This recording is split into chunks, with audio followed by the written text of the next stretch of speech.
Barbara has been riding horses here for the past 35 years. She's deaf, and these lessons are tailored especially to meet her needs.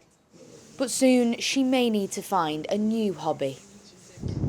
Under proposals to connect a wind farm off the Morecambe coast to a sub-power station in Preston, construction to link the two assets would meet the border of the riding school. If it goes ahead, the owner says the 3,000 lessons they offer each year for disabled riders like Barbara would have to be cancelled, and they would be forced to close their doors for good. Horses are very sensitive creatures, so they're not as logical as us, and they don't understand words like there's going to be a loud noise in a minute. So to have this sudden explosion of vehicles and everything else going on, the horses are not safe to be used. 2 weeks ago, the school received a letter informing them that mobilisation activities would begin this month. That's despite consent for development not yet being approved.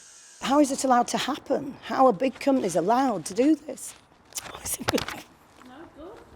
All around me here, there are homes, businesses, and just down the road, the small village of Freckleton. There, locals are extremely concerned about how these plans could affect life as they know it. One local resident, Andrew Lee, has lived here for 56 years. He runs the local post office, but says his true life's work is conservation.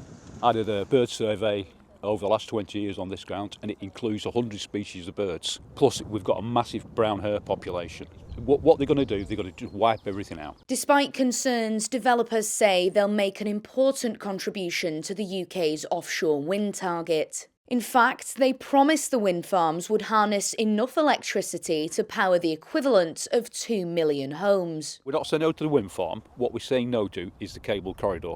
The cable corridor is going to cut Fylde in two.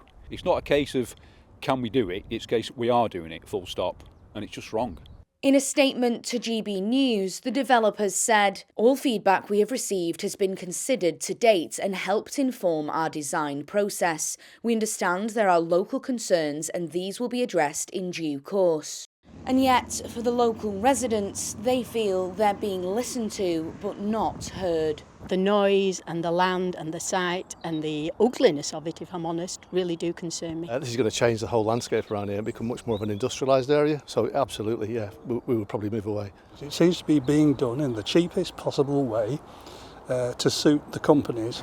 Now, with a parliamentary petition in place and support continuing to grow, the people of Fylde will do what they can to save what they believe needs saving.